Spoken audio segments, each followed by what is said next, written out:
गंगा धार बहै छै शिव शंकर बर्फानी के महिमा गम अपार कहै छै सब कियो भोले दानी के। जटा सँ गंगा धार बहै छै शिव शंकर बर्फानी के महिमा गम अपार कहै छै सब कियो भोले दानी के। जटा सँ गंगा धार बहै छै।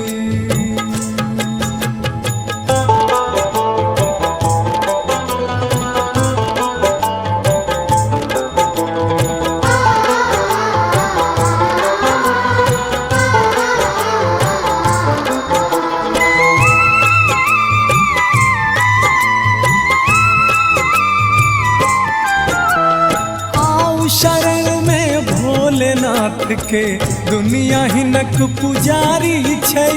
देव ऋषि मुनि पितर जपैये बस हुनक सवारी छै।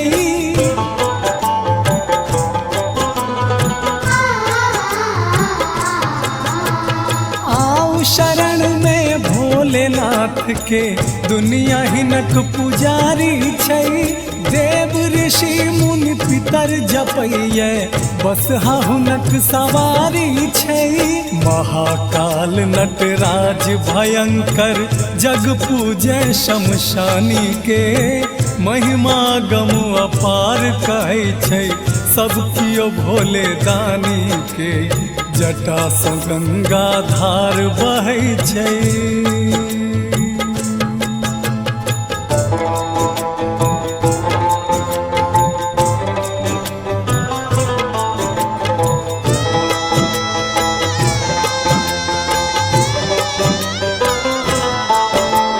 भस्म रमौने अंग में सौंसे गर्दन सर्पक माला छै।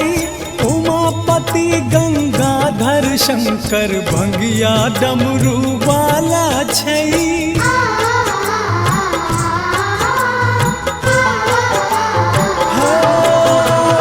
भस्म रमौने अंग में सौंसे गर्दन सर्पक माला छै। उमापति गंगाधर शंकर भंगिया डमरू वाला छै। वैद्यनाथ के कथा सुनाबी अमर कथा बर्फानी के महिमा गम अपार कहै छै सब कियो भोले दानी के।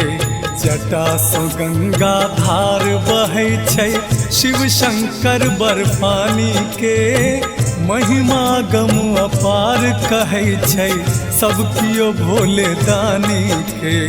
जटा सँ गंगा धार बहै छै शिव शंकर बर्फानी के महिमा गम अपार कहै छै सब कियो भोले दानी के।